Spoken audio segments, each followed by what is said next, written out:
It's Sunday, November 23, 2025. I'm Anthony Davis. Welcome to the Weekend Show, where we make the time to consider the news of the week. You can support my work and independent journalism at patreon.com/5 Minute News.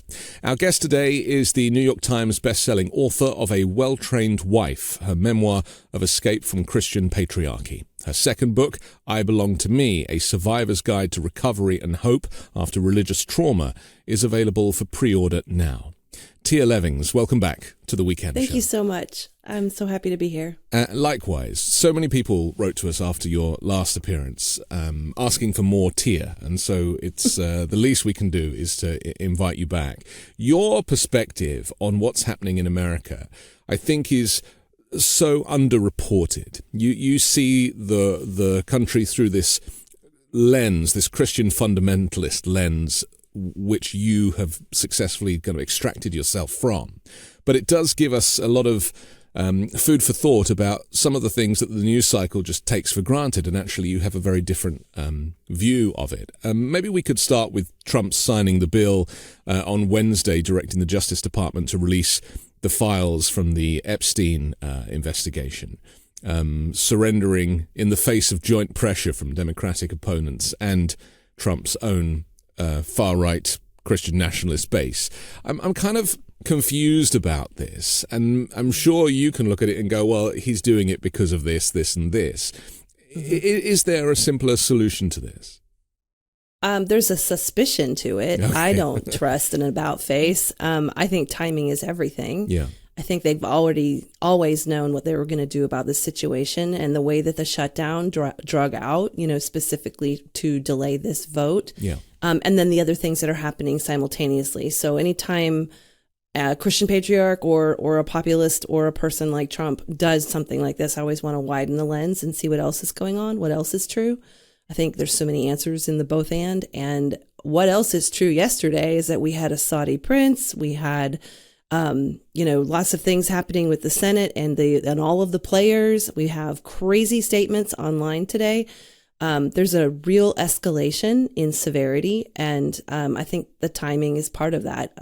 There's no way he just suddenly decided to concede to this vote in Congress. I think we can all see through it that there's a big level of BS there. Also, he's referred to it as a Democrat hoax for months now. And yet outside of the Capitol building, you have survivors of Epstein's sexual abuse who are standing up, pleading with the president to release the files, to not make it political. Many of them are Republicans and Trump voters, and they're saying, this is not about politics. How can it be a hoax when the very people at the heart of this abuse are standing outside pleading with the president? There are so many thoughts that come up with that. Protesting too much, would they resist too much? That hoax is okay, what? You're sure putting a lot of energy into the hoaxiness of it.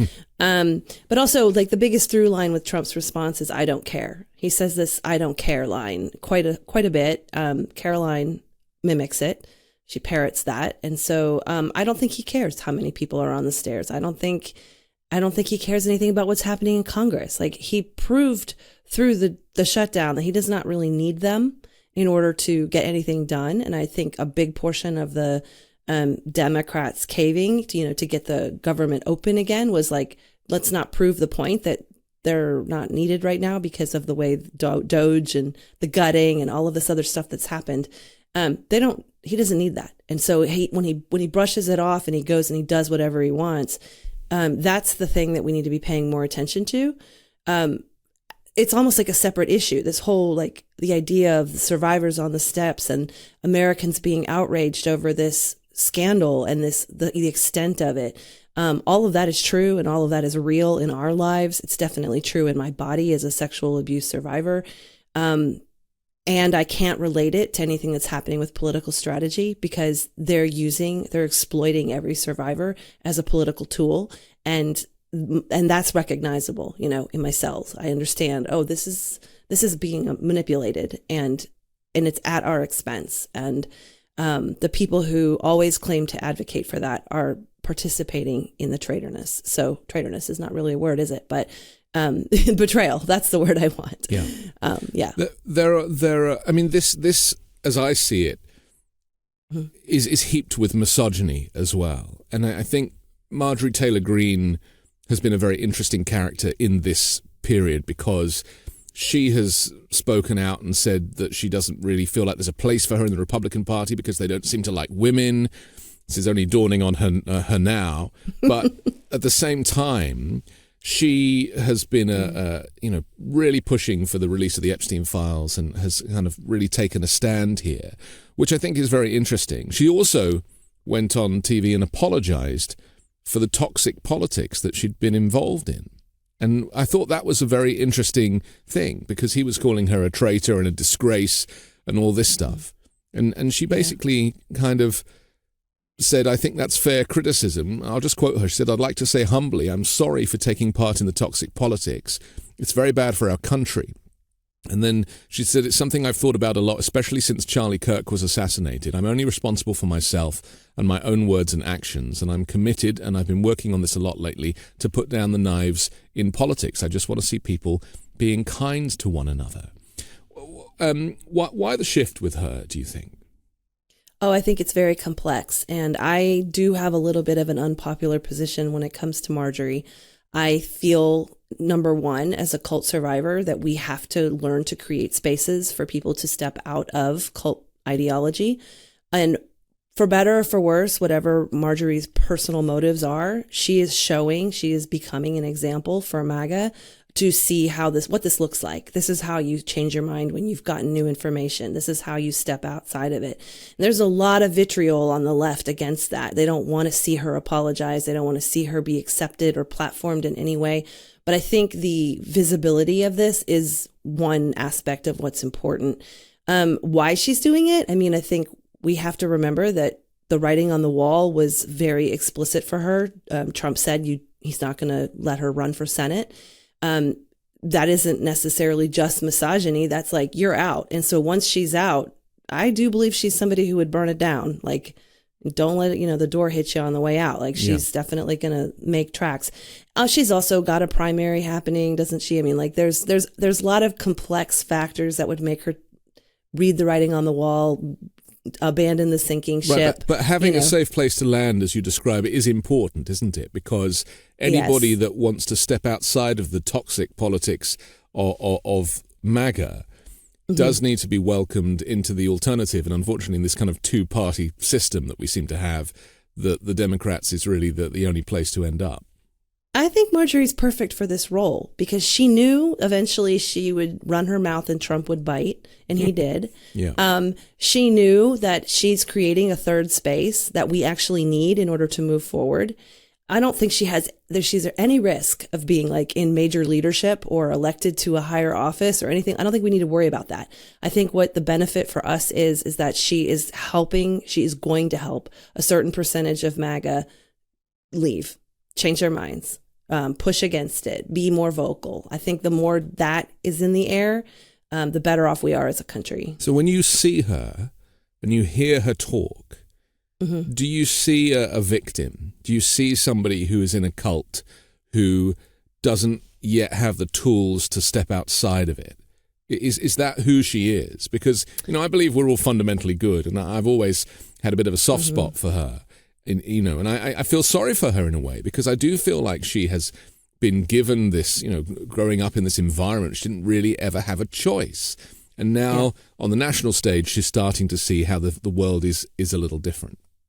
I'm going to both and it again. I do feel a certain amount of empathy and compassion for her. She said two things that got my attention. One was her adult children talked to her about rising insurance premiums. Yeah. And that was immediately relatable to anybody who has family that's not MAGA or adult kids. Like they're going to get you to think about the consequences of these policies. And then just also like having been somebody who fell so hard for what we know was psyops and misinformation. I can't help but feel compassionate for anybody who falls for that. We are all vulnerable to it. So while she has made a total ass of herself in so many situations, I'm not a grudgy person. I'm like, what are you going to do with that new information? If you're going to help lead people out, then I'm open. I will give you that space. I mean, I'm not looking to Marjorie for any like personal friendship or leadership, but I'm also just not going to like hammer a good thing. I think good things can come from good words, and Marjorie is speaking some good words right now. You write about how high control religion is not only shaping our families, they're also changing our politics, our laws, and our elections. Mm-hmm. And you say what many don't realize is that Christian fundamentalists want to govern our country the way they govern their homes. And no one knows that as well as the wives and the children of the patriarchs. But these citizens of fundamentalism aren't allowed to speak, and the agenda of the evangelical patriarchy is surging ahead by aligning itself with nationalism.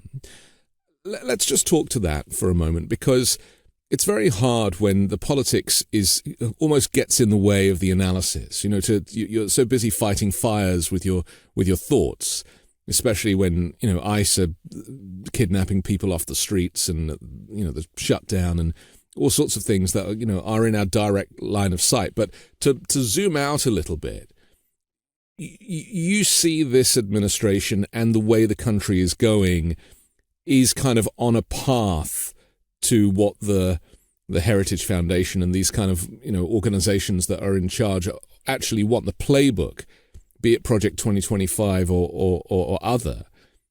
You see that we are on track for what they are planning.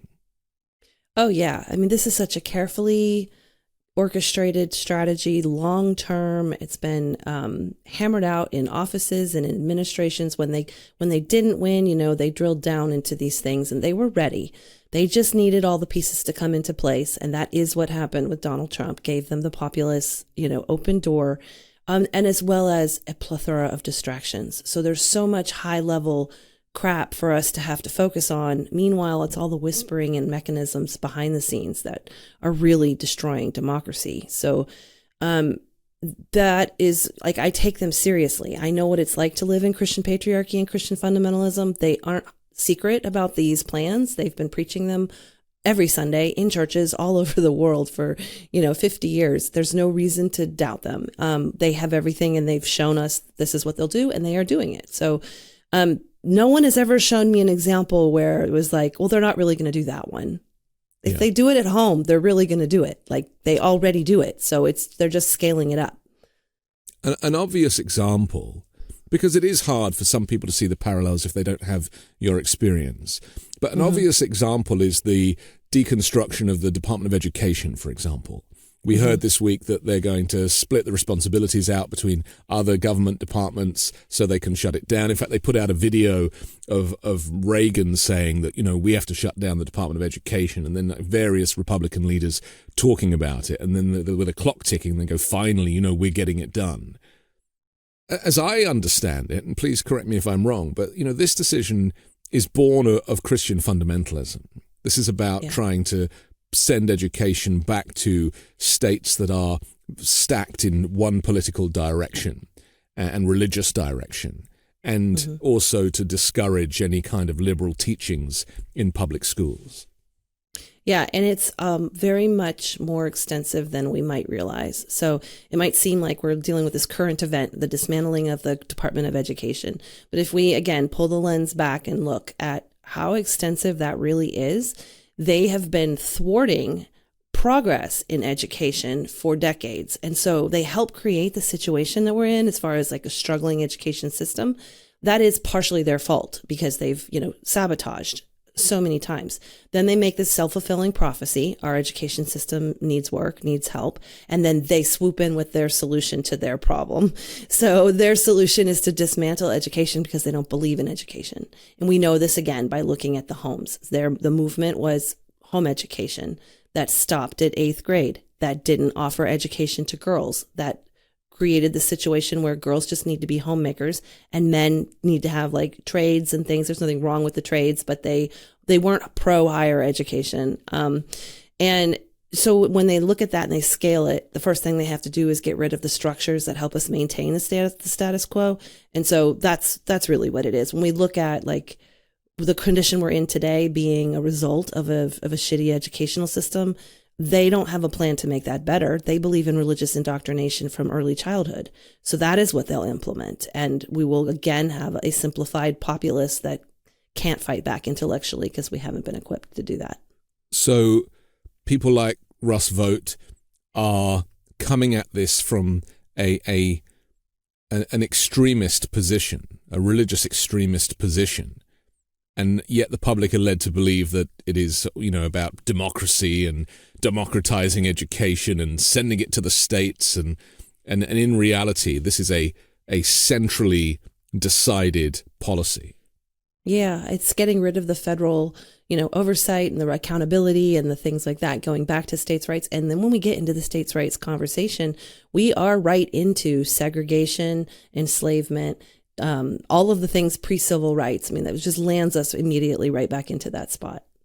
Right. It's like abortion laws in various states and how people kind of travel out of state to get access to healthcare. It will end up like that in a way where people are going to, if they can afford to move somewhere that is going to at least give them an education.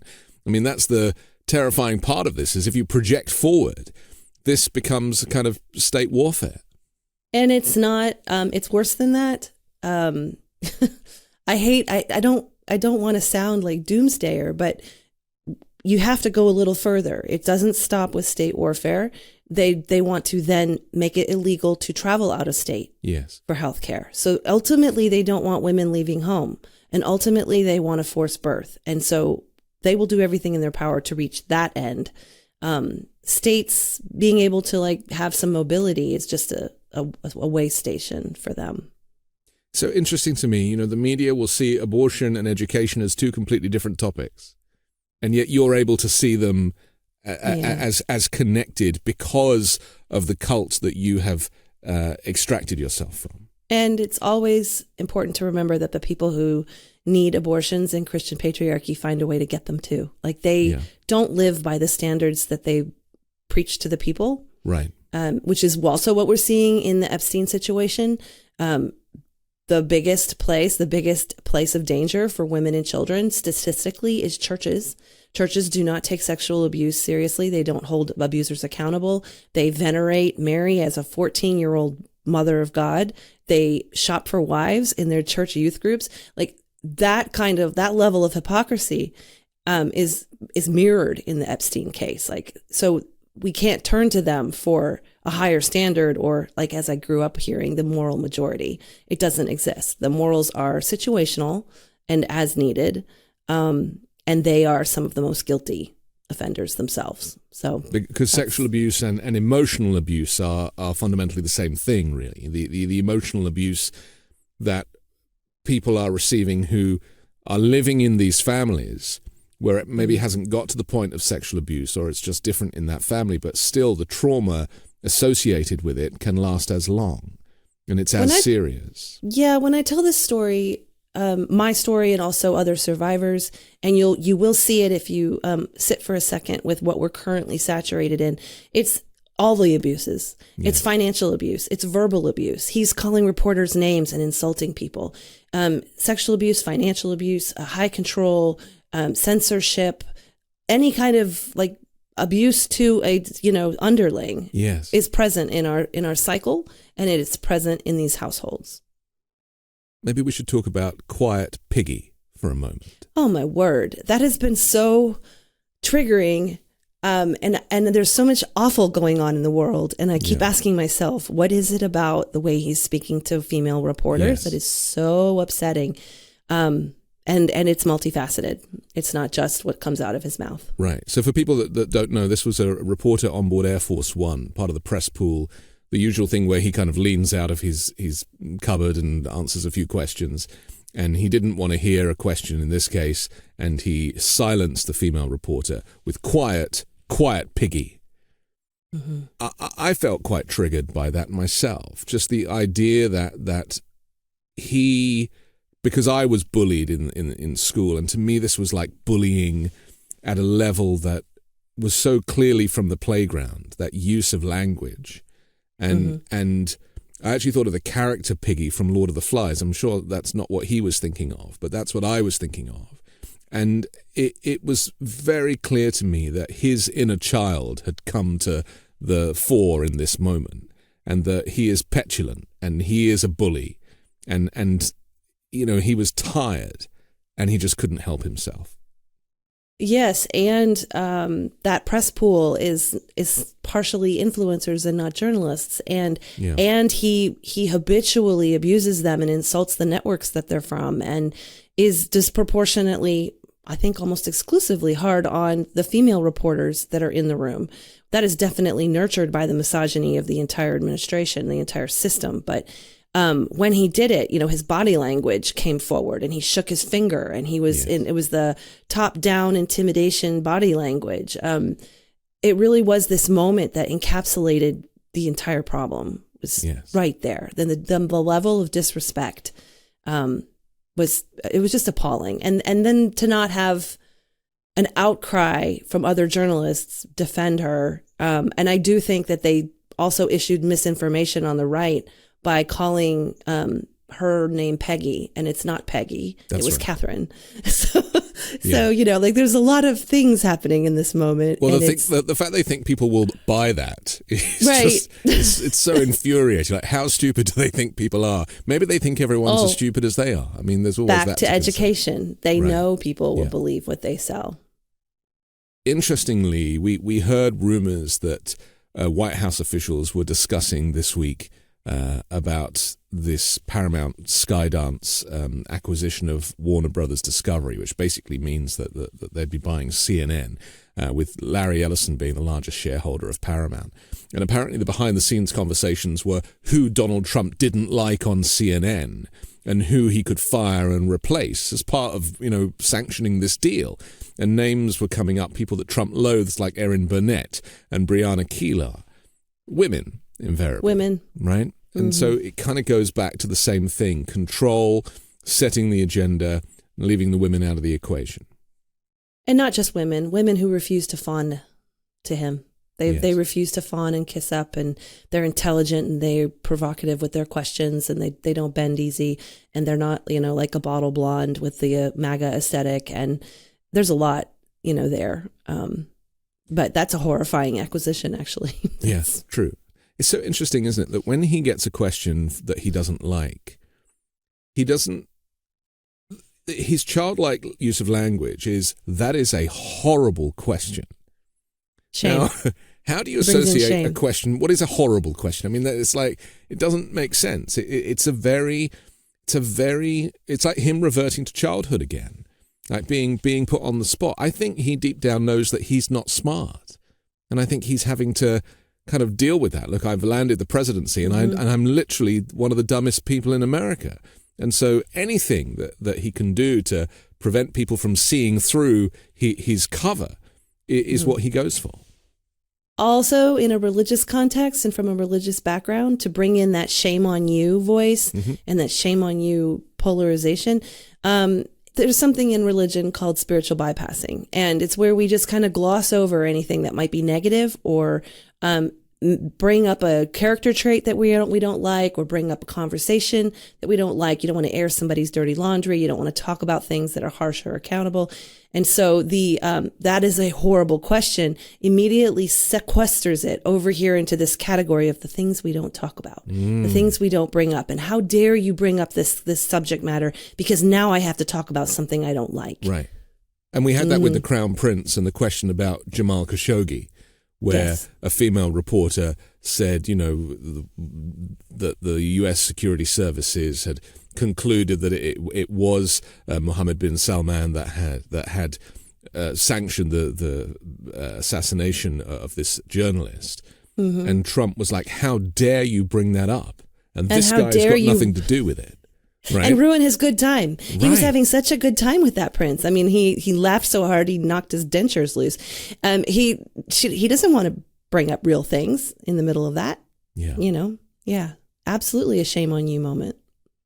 I was very struck by how telling that was, because to have that Saudi prince in the Oval Office is a total break with protocol and the security of the United States, not least selling them planes that they can share the data of with China and whoever else.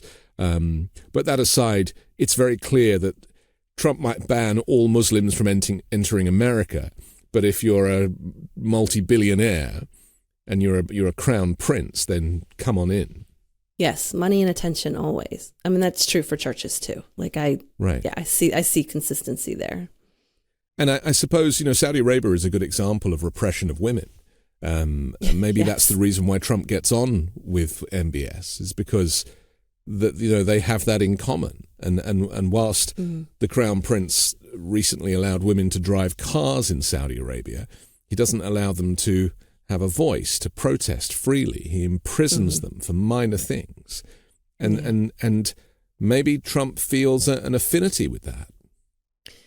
Probably. I mean, it's role assignment, rules for women, keeping them in a box, keeping them in a tight lid on any kind of equality. I would believe that. So, do you think the US under Trump, because we're only a year almost into this presidency, you have 3 more years of this shit, Tia, that we're going to have to deal with together. Maybe. Right? I'm grateful for your optimism. But the just talking about the trajectory to where things are going, obviously now we're starting to kind of get these hints of how misogyny and the patriarchy is playing a central role in policy making. But the trajectory, like what's the end game for them with this? Because, I worry every day I wake up and I'm like, what are we dealing with today? What's coming our way today? And, this week I was mainly affected by the news that 1.3 million people could die because of Trump's climate rollbacks. They've studied it and they've worked out. And, that makes Trump one of the kind of biggest mass murderers on the planet. And this is all baked into this Project 2025 plan for undoing everything that has gone before and taking us back to a kind of 1930s, 1950s time. 30s less, because they could probably do without the Great Depression, although there's a rumor that thing might be coming back again. Where do you think, and again, you said you didn't want to be kind of negative about it, but that is the reality here, is it is not a very optimistic outlook. No, the reality is that it is dire. We absolutely have to pay attention to it because this is the path that we're on. And without interference from, people standing up against it and resistance, this is where we will go. I think widening the lens even to the mid-1800s, this giant reaction that they're having against awakening, against enlightenment, against science, all of that secularism and the separation of church and state and all of that threatens the religious hold. And so they have been reacting against that the entire previous century. And this is where they've finally gotten us, is this chance to undo and overcorrect what they think went wrong. Which keeps their empire. They really don't care if a lot of people die. That's not something that they mind, because the people who will die are the people that they don't want to have to provide for or be bothered with anyway. Yes. Those numbers will disproportionately be poor, minority, and people of color. So they don't care. They don't. That's not, Which is why they haven't got a healthcare plan, because. Oh, exactly. There's not going to be any healthcare or SNAP in the patriarchy. Yeah. They'll let you starve. They have historically always done that. Explain to people how they qualify, the Christian teachings, traditional Christian teachings of feeding the poor and providing sanctuary to people in need, versus them not wanting to continue SNAP benefits, versus even going to the Supreme Court, and the Supreme Court saying, no, you don't have to give the poor any food.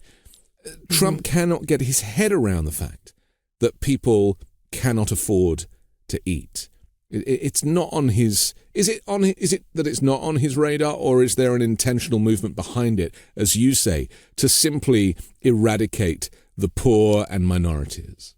Well, when it comes to Trump, I would not be surprised if the information that he is fed on a daily basis isn't even real. Yeah. It would be very easy to persuade somebody like that with his fascination of AI videos, for example, and really convince him of whatever reality that they want him to represent. So if we take that and put that on the shelf over here, and then come back to how Christians could do this, they do not ascribe so much to the teachings of Jesus. It is Old Testament theonomy. I think we maybe got into that in our first interview a little bit. So this Old Testament carryover is harsher. It is very much us, them. And they'll go ahead and like, okay, Jesus said to feed the poor, but he just meant the poor like us, the Christian poor. And they will feed the poor within their churches and call that good. It's this interesting experiment that's been circulating online with the baby formula, happened in between our interviews, where this TikToker called all these churches and asked if they would pay for formula for her baby. And I think only 9 out of 33 churches said that they could help. They don't believe in helping the worldwide poor or the countrywide poor. They don't believe in social safety nets and the rising tide raises all ships, you know, like let's have a community for good. And this mindset will impact like what they think about public school and food and healthcare and like our highways or our climate, anything that is something we all enjoy as a thriving society. That is not their vision. They don't want a thriving society where everybody is benefiting. They want an exclusive elite belief-based belonging. So it's ideologically opposed from the very core. And I felt the same with the closure of USAID as well. Exactly the same thing. I mean, you know, forget the soft power and how the US benefits, the net benefit from that. It was almost as if they didn't just not have the data, but there was a cruelty, a level of cruelty associated with that, knowing that tens of millions of people of color invariably would die. They don't see it that way. This, like, when we get into the heads of these people, and I count myself in that because I was raised in it and I was in this cult, so I know what they think on the inside. They look at it as kind of a spiritual mandate. This is the way that we handle the world, and those people, you'll hear it, like if they worked harder, then they would be able to eat. Yeah. If they did for themselves, they would be able to eat. The same group will justify spanking their babies, their infants, or denying their own children food because they believe they're teaching a lesson through this deprivation. And scarcity and deprivation is a very big part of their faith. So when they look at, there's a lot of starving children and the world was supposed to feed it, they don't feel any responsibility to provide that food. They think they're helping the situation by creating the tough love and not buffering a solution, by letting everybody starve and then go figure it out. Like that's not going to happen for little children that are dependent on world food. But they've told themselves that, the creative ones will rise to the top. I mean, it makes my stomach sick just to think about it because I know what those camps look like. That's the American dream as well, what you're describing, right? Capitalism, yes. It's baked into this marketing campaign for the US, right? Yes. Pull yourself up by your bootstraps. Exactly, tough love. Work hard, and then you can have a perfect little house with a picket fence and they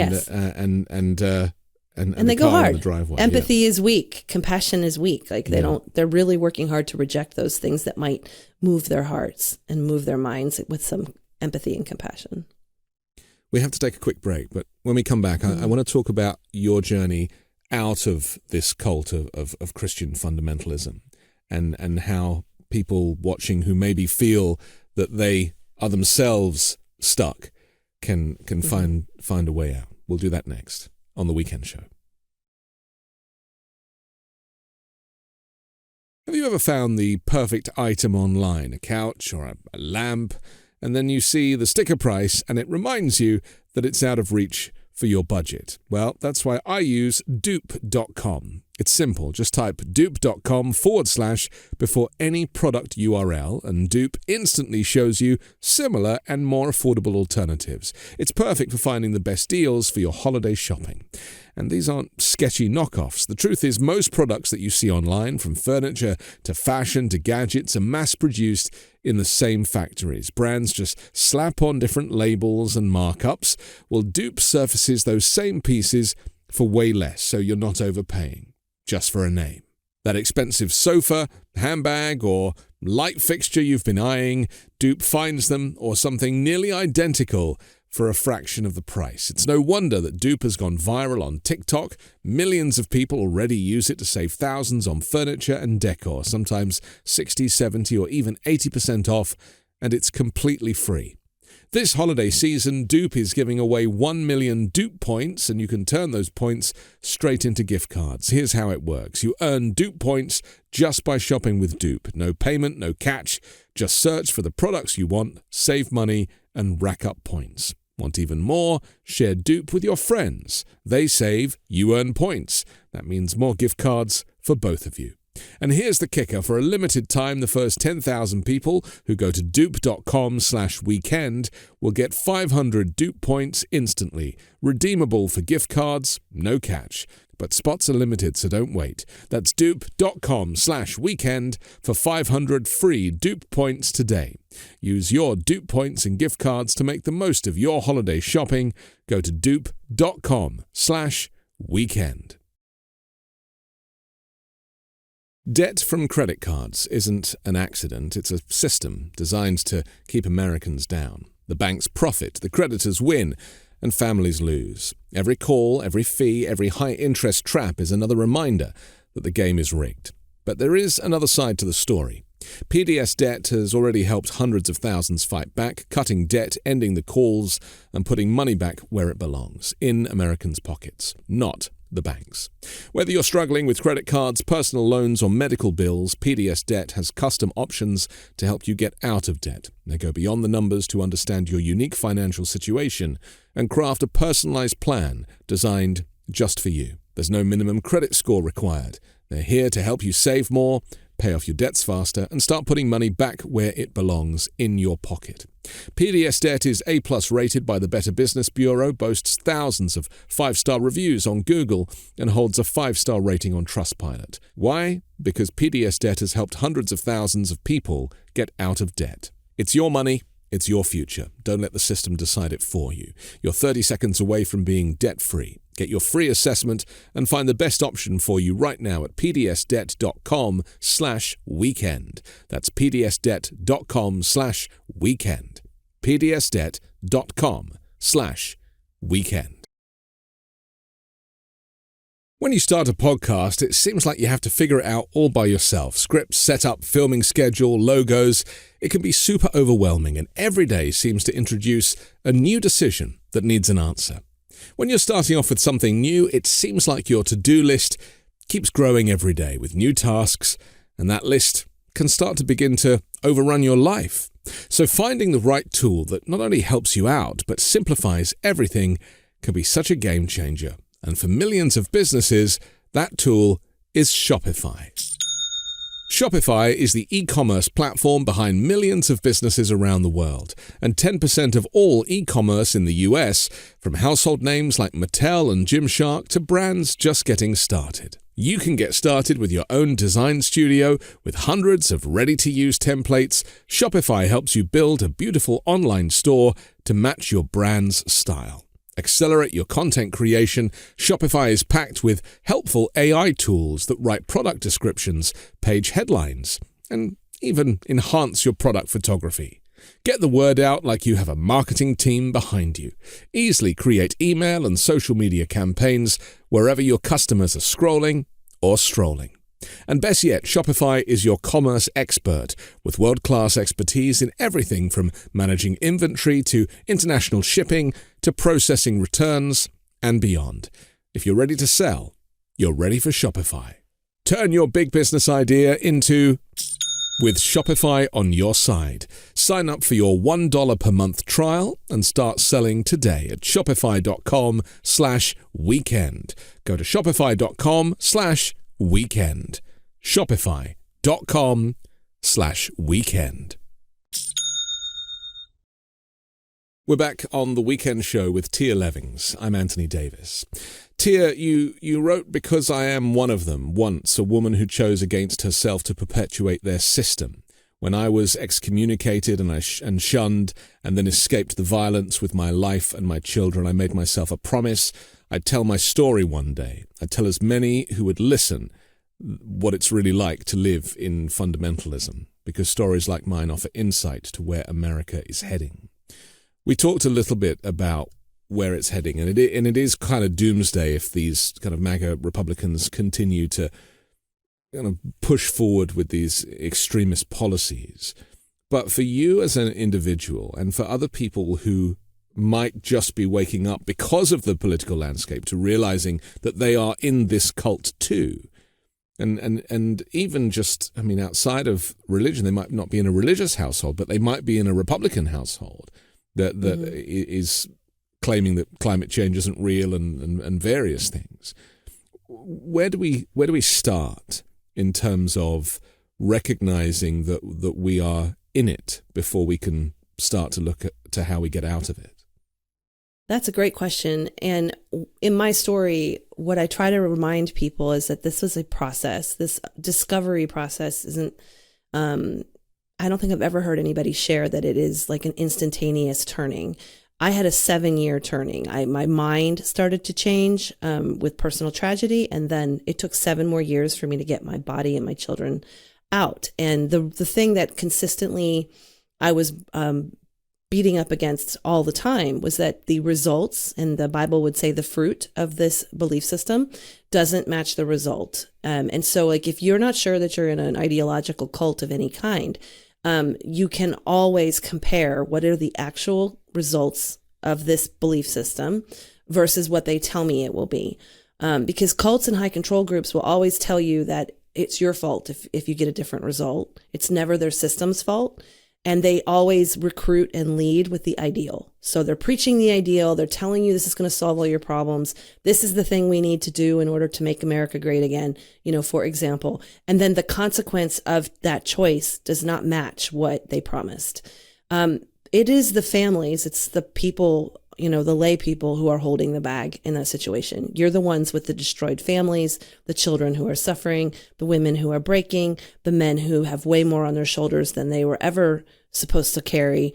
Those real results are the things that got my attention and taught me that whether they're right or wrong, I can't do it anymore.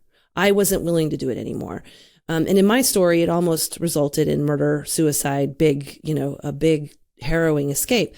I don't want people to have to wait that long, before you make your exit from the highway. I could have and should have left sooner and more safely, and that would have impacted my recovery process if I'd been able to do that.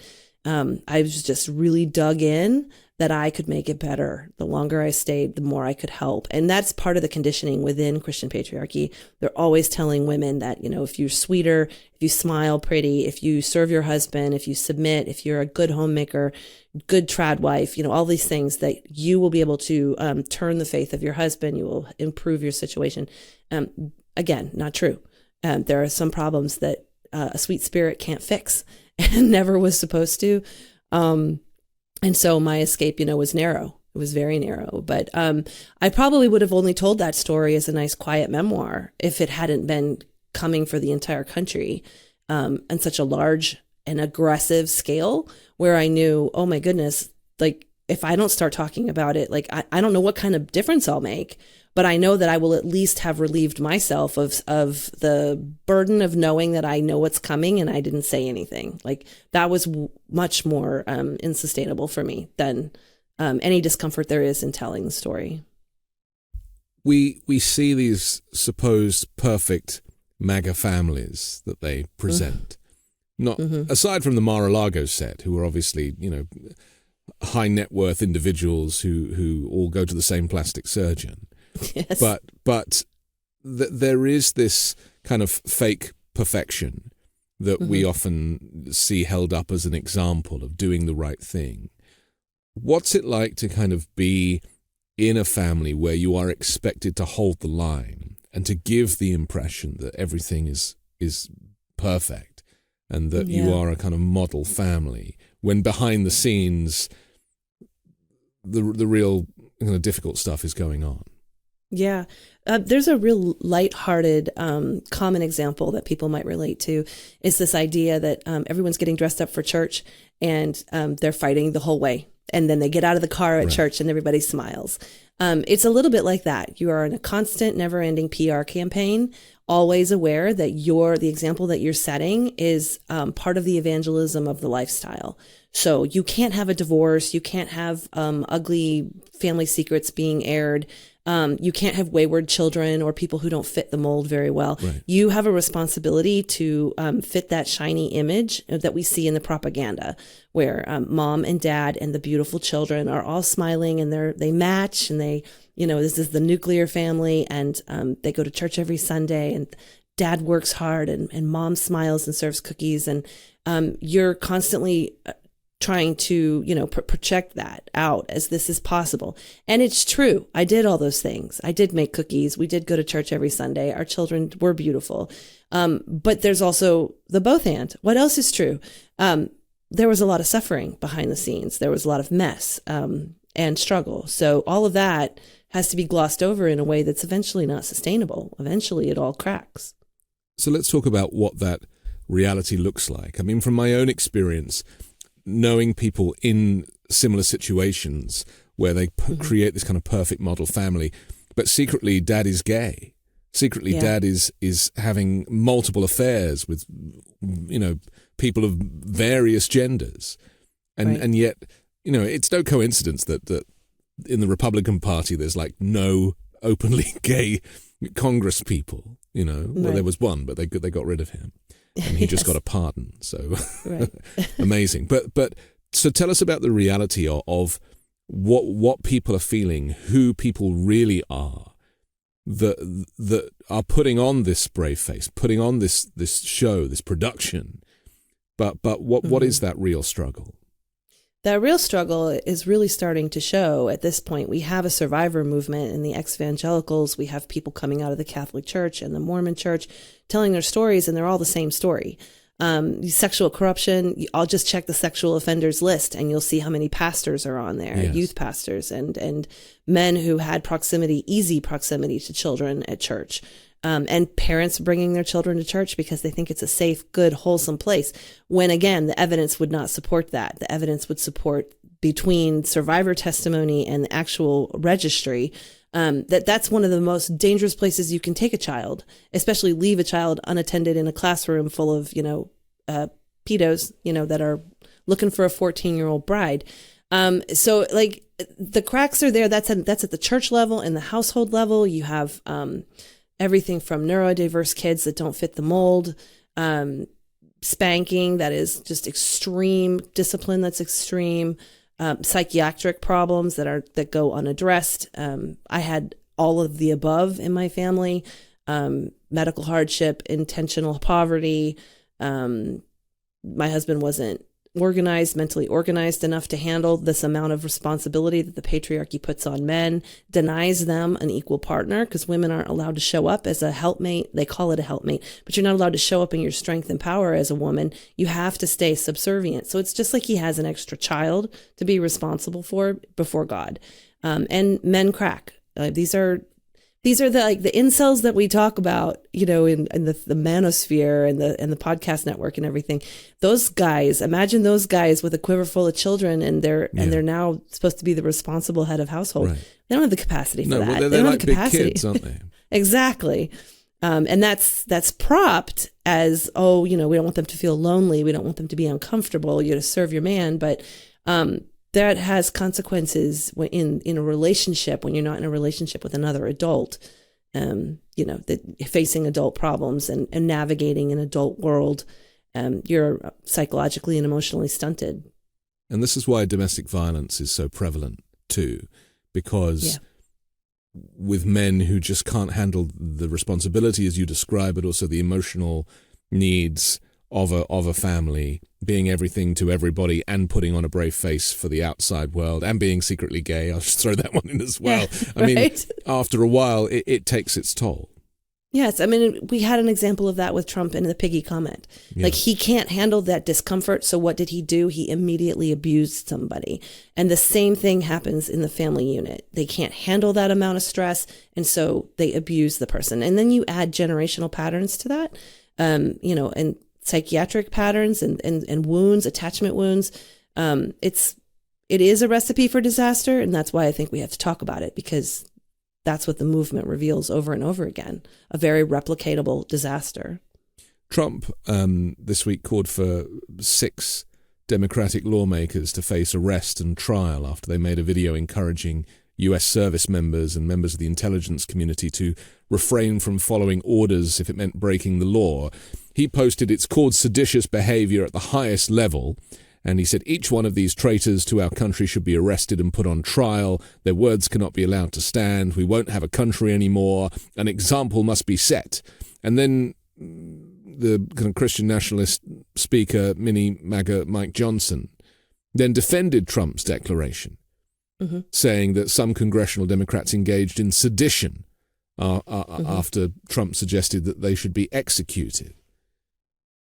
Is this an example of what you were just saying, that this kind of, the ping back is actually far more powerful? So instead of being able to reason and to critically think about a situation, just to go full in, and in this case, demand the execution of your opponents. Yeah, that's an escalation. That's not new information. Yeah. We had Pence with the hanging on January 6th. Yeah. We had Pastor Joel Webbin, who's this big patriarchal podcaster. He's not as big as he thinks he is, but he's prominent enough, calling for public executions. Charlie Kirk calls for public executions. So this is just the next level of the same pattern. And they have talked about this in churches for decades, of this is how you handle your opponents. And it is historically how the patriarchy handled it. So they're not progressing from any kind of, we've learned that lesson. It didn't work. It wasn't pretty. Let's do something different. They don't learn from those mistakes. They like to repeat them. So if we want to go back to the way we handled those things back when there were public executions of your political opponents, which is probably pre-American Revolution, okay, but that's not the vision I want for America. And I don't think that's what the majority wants. Yeah, I mean, it's ironic that Trump comes up with this idea for executions the day after he meets with the Saudi crown prince. Isn't it? Right? Isn't that ironic? But this is my fear of this escalation of authoritarianism. Right. Just to explain how authoritarianism, as demonstrated by Donald Trump, relates to authoritarianism in a Christian fundamentalist home. Yeah, I have a hard time deciding which one's worse, because Trump is erratic, and as an authoritarian, he's all over the place, but he has enablers who have created a system where his word is going to rule the household, just like at home. Yeah. In Christian fundamentalism, you have pretty intelligent people making those same authoritarian positions and status. And so they're going to be smarter about it, therefore more dangerous in some ways. But then, he has nuclear codes and he's ultimately there. So it's almost like pick your poison. It's the same thing. It's authoritarianism denies any kind of checks and balance, any kind of decorum and pause. Like, let's think about this and examine. The lack of checks and balances should alarm us all, and it has always alarmed me in the watching the press fall, which we've been talking about tonight. And the court, of course, and Congress was shut down, and what really happened? I think they've already rendered so much of that null, which makes it theater. Yes, I mean this is the problem: is that once things get broken, it's very hard to put them back together again, as I see it. And the shutdown allowed Trump to fire a whole bunch more federal workers, and those people will not be replaced. They'll be replaced by automation or by AI. But these kind of jobs that he describes are just not coming back. And so there's always this hypocrisy, this contradiction of, jobs. But actually, there is no tangible job for anybody. And the trajectory of technology is such that, humans are going to be left out of the equation.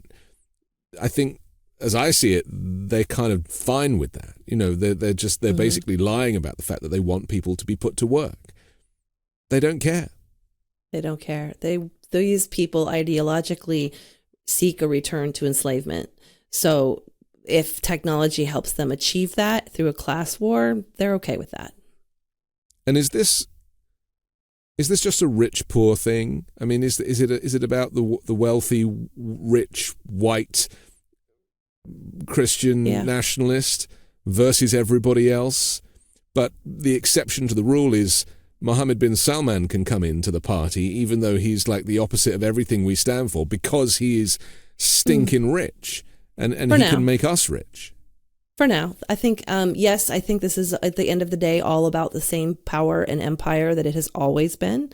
And the Christian fundamentalists, at least, have made their allies where they need to for as long as they need to. For example, they brought in the Catholics in order to have the single issue voting with abortion. But in their worldview, Catholics are not really Christian and they will not be sharing the ultimate podium. So I would assume from experience that it's the same thing with the Arabs. Like they will go ahead and make that announcement or that alliance when they need to.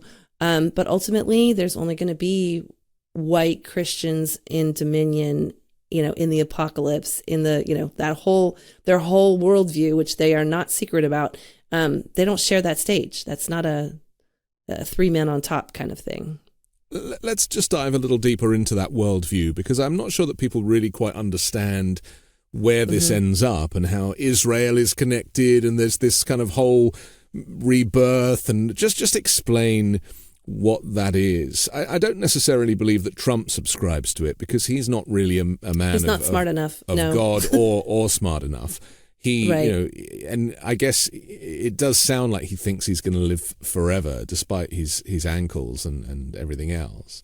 But it's the people around him, including people like J.D. Vance, for example, who are looking for this kind of absolutism. It's all a means to an end, and I am of the camp that I don't even think that the men at the top really believe what they're using to convince the people. I think a lot of sincere people in churches, in these belief groups, do think that this is what's going to happen, and they do support it. They think it's God's will and the best interpretation of the Bible. But I'm not so sure that the men in charge really believe that.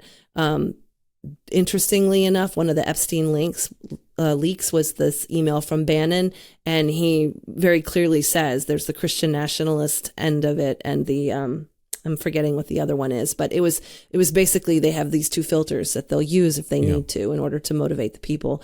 So this worldview is this idea that Christ is going to come again, and there's going to be Armageddon, and 144,000 Jewish people will be spared, and the rest will be annihilated, and ultimately Christians will be on the throne. There's this time with the Antichrist and the 7-year tribulation, but ultimately, at the end of the day, it is a new heaven and a new earth for white Christians. And it's a controversial interpretation of Revelation. It's awfully convenient for the people who happen to be in charge.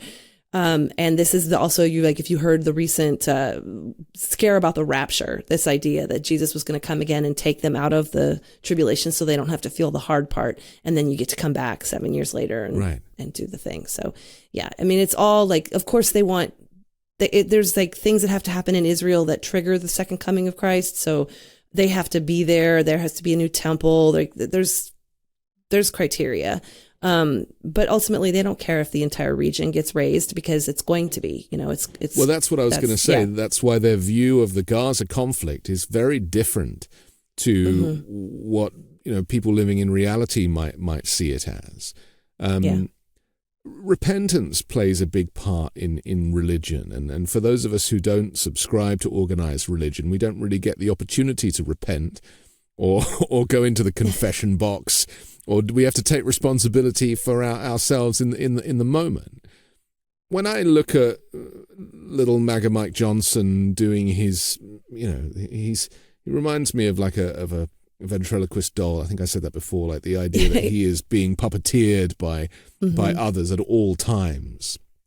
Yes. He, I think, is the kind of person that has managed to qualify in his mind how he can kind of get away with saying these things and supporting Trump to the bitter end. And that's why he was so kind of upset about the vote in the Senate, the unanimous vote to release the Epstein files, because he knew he was going to get an earful from his supreme leader. How does repentance play a role in this kind of family unit? Is it the case that you can do terrible things, but as long as you kind of make that deal with God, that everything will be okay and you will be relieved of those issues? Kind of. I want to give you a different way to think about repentance, because we all do it when we think about it this way. Repentance is just a turning. You change your mind when you're given new information. So we repent of things all the time because we learn things and we go, oh, actually, I don't want to do that. I don't want to continue doing that. So I'm going to repent of my ways and go this other way. That doesn't happen in high control Christian fundamentalism. The only time they apologize is when they're caught and when they're in trouble, when the consequence is there. My take on Mikey's panic when he found out about that vote, I think what I read on his face was actually of how deep he's in. Like I think he sold his soul so deeply, and he doesn't spend a lot of time on camera, indicating that. But in that moment where his mask fell and it was like an, oh, fuck moment, like, I can't believe that this is what I'm party to. Yes. I think back a long time ago, Mike Johnson was probably a very sincere person, and he has made systemic little steps constantly to get to the stature that he's in, the position that he's in. And I think it's requiring something of him more than he can handle. And there is not a repentance for people like that, unless they lose everything, maybe on his deathbed. Like the stakes have to be so high. But what's in it for him? I don't understand. I mean, it doesn't seem to be like a desire, whereas Trump wants great riches. I don't think it's that with Mike Johnson. So what is the benefit to being in the middle of this shit show for him?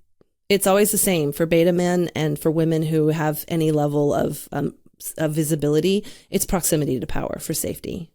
He believes the closer he is to the power source, the safer he will be. That's what makes him a weasel. That's why we detect that weasel energy from him, because he is willing to do anything he needs to in order to be close to the top. He knows he's never going to be the top. He's a beta. Women, same thing. Like Erica Kirk's an example. Like she likes to talk tough, like she's going to be a leader, but women don't lead in the patriarchy. So they're either going to reframe Turning Point to reach the woman sphere and make her audience female, or she's going to fade from relevance because there's no place for a woman to serve at the top. That's not going to happen. Did you see the interview between Nick Fuentes and Tucker Carlson? It's caused I saw, all parts sorts of responses and reactions in the MAGA Republican movement, and I'm sure also in that kind of Christian fundamentalist movement as well. Mm-hmm. Some of his use of language. He was rallying against what he identifies as the perils of feminism, non-white immigration, and organized Jewry, he said. He's praised Hitler. He's compared the Holocaust to baking cookies. But he's also criticizing Republican leadership, including Donald Trump's perceived insufficient radicalism. And so Fuentes is, pushing his own extreme agenda. And in the interview, they were talking about their mutual disdain for Christian Zionists. And it kind of underscored this theological and political fissure on the American right, specifically concerning the role of faith and foreign policy. Did you sense that? And and could you work out which side of this argument Nick Fuentes is even on? I think Nick's biggest use is that he will test our tolerance. He shoots his mouth. What's it called? The Overton window. Yeah. He tests those out and shocks us, but then we're a little less shocked the next time that we hear it. Same thing with the public executions. We're a little less shocked when we've already heard it several times. So that's my number one takeaway with him. Everything else kind of fits under that category because he's testing to see which buttons get pushed, where we're shocked. He can brush it off as just being, his little froggy groiper or whatever, and downplay it and dismiss it and not be held truly accountable. Tucker Carlson's different category, right? He's got a lot more gravitas in his career. And so for him to co-sign onto that, that was where the alarm was for me. And then, of course, Kevin, the head of Heritage Foundation's buy-in and underscore of that. Yeah, Kevin defense Roberts. Exactly. Kevin Roberts' co-sign of Tucker Carlson and support of him. That's where the chills came for me. It's like the system is going to support that. And so it's real easy to look at somebody like Nick and downplay his role.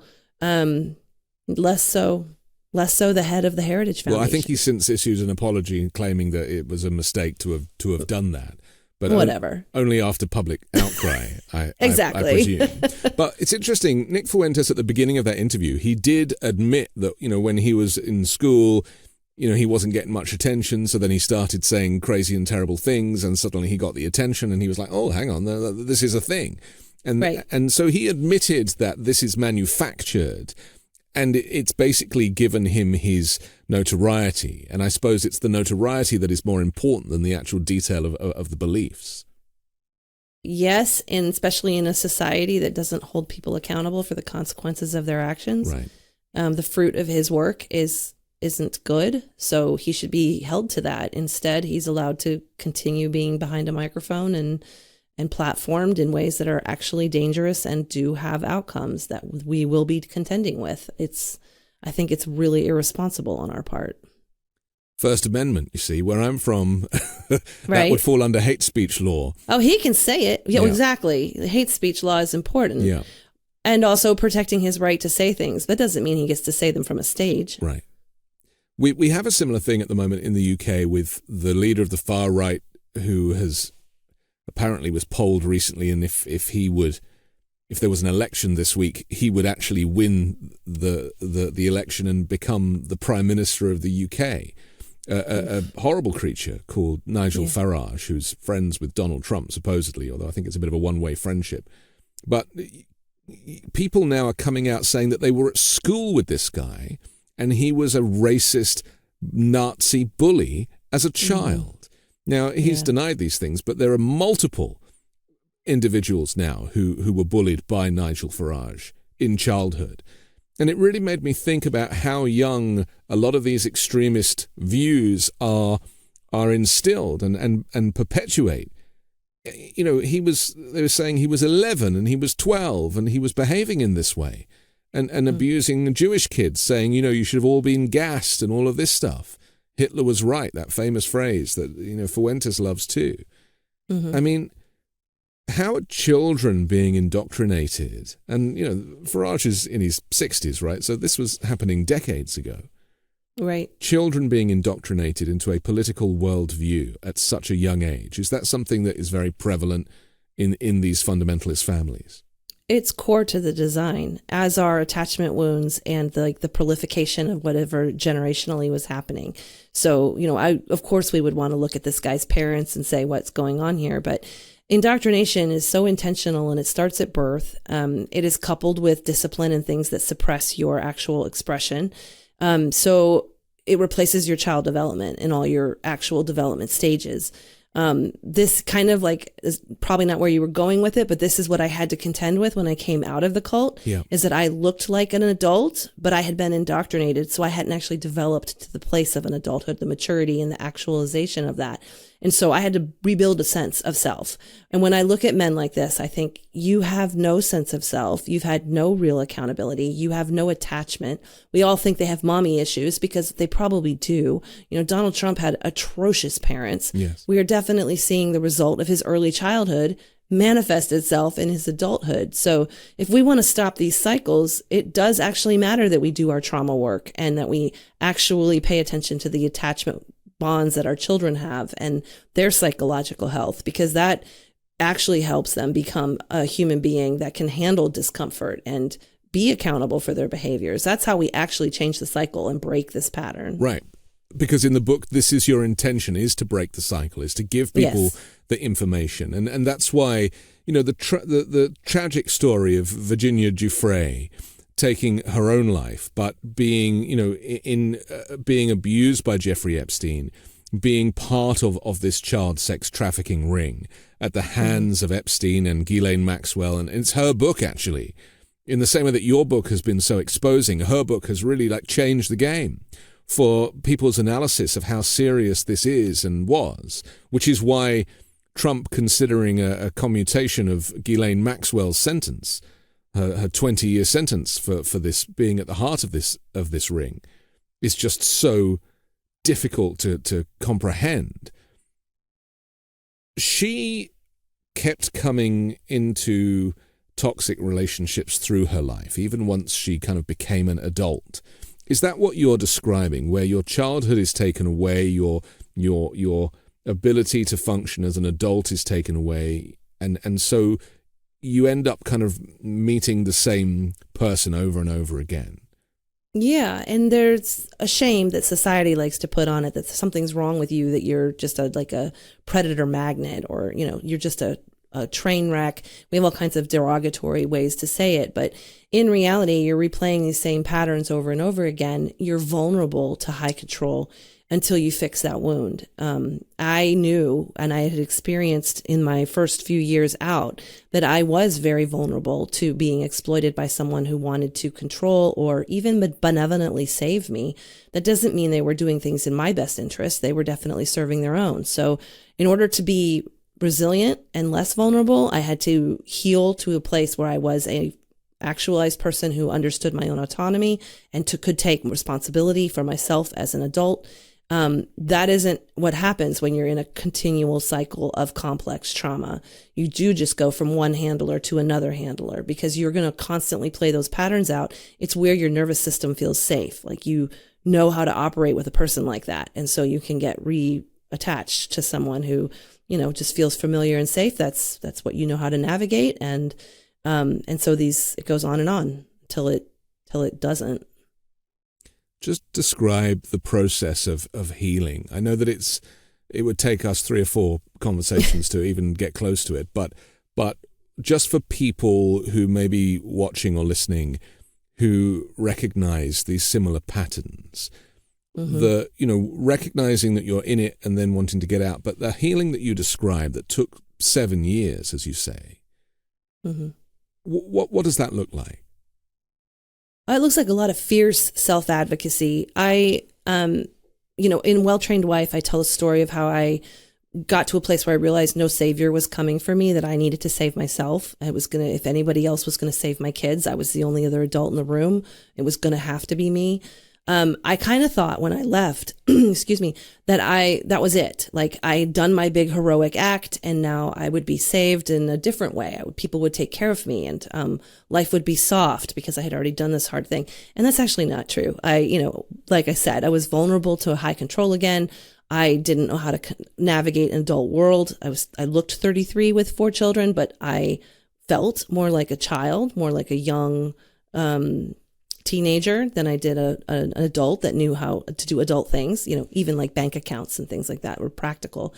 And so I had to get to a place where I realized if this trauma pattern that took my childhood and my youth and every good thing that had happened in all of that time, if I was going to put a stop to that and not let it have my entire life so that I do end up, suicidal or in some other kind of tragedy, it was going to have to come up to me too. So I was in a place where thankfully the language and the tools were being developed to identify religious trauma and cult groups. Like this is the time to come out. Like people are talking about cults. They're talking about deprogramming and how to rebuild your self identity and autonomy and stuff. And so I had language and I had therapists that were learning. And sometimes I was on the more demanding front side of that. My therapist didn't always know what I was asking for.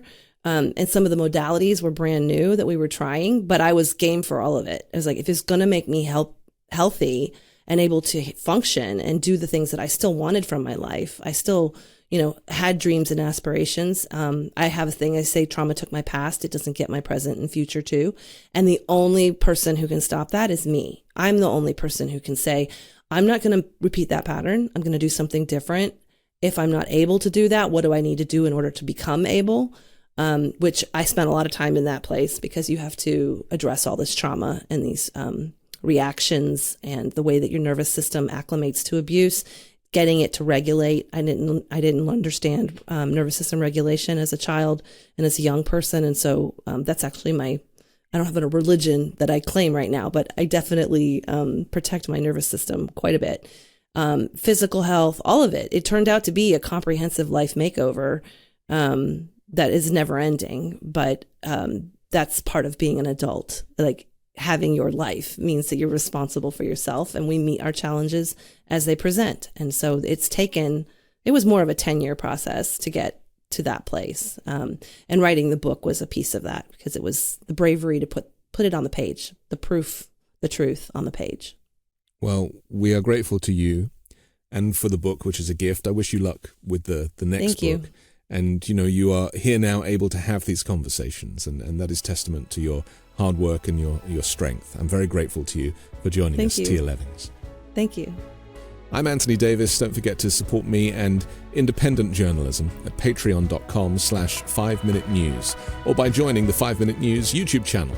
And I'll come back next Sunday with a brand new special guest and more factual news to discuss on the 5 Minute News Weekend Show with Midas Touch.